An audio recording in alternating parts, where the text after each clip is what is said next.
Malda town railway station अतीत से वर्तमान तक एक संपूर्ण विवरण। जब भारत में रेलवे की शुरुआत हुई तब वह एक क्रांतिकारी परिवर्तन था।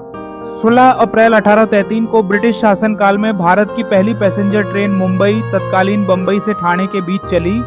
ये train great Indian peninsular railway नामक एक ब्रिटिश कंपनी ने शुरू की थी। इसका उद्देश्य केवल आम जनता को सेवा देना नहीं था, बल्कि ब्रिटिश शासकों को भारत के कच्चे माल को सस्ते में बंदरगाह तक पहुंचाकर इंग्लैंड भेजने में सुविधा देना था। इसके अलावा सैनिकों की आवाजाही और प्रशासनिक नियंत्रण को तेज करने के लिए रेलवे का विस्तार किया गया।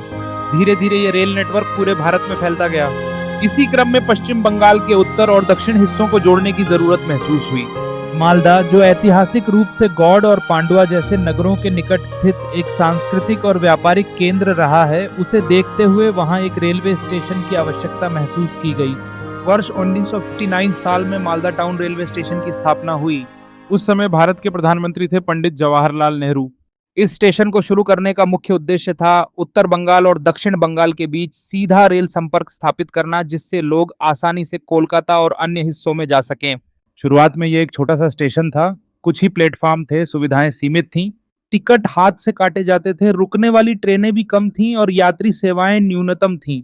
लेकिन यह स्टेशन धीरे धीरे उत्तर बंगाल के लिए प्रवेश द्वार के रूप में उभरने लगा। 1957 साल में फरक्का ब्रिज, फरक्का पुल के निर्माण के बाद मालदा टाउन स्टेशन की अहमियत बहुत बढ़ गई। इस पुल ने उत्तर और दक्षिण बंगाल के बीच रेल और सड़क संपर्क को सीधा कर दिया और मालदा एक महत्वपूर्ण जंक्शन बन गया, जहां से होकर कई ट्रेनें गुजरने लगीं। समय के साथ साथ मालदा टाउन स्टेशन का विस्तार होता गया, प्लेटफॉर्म की संख्या बढ़ी, नई ट्रेनों का आगमन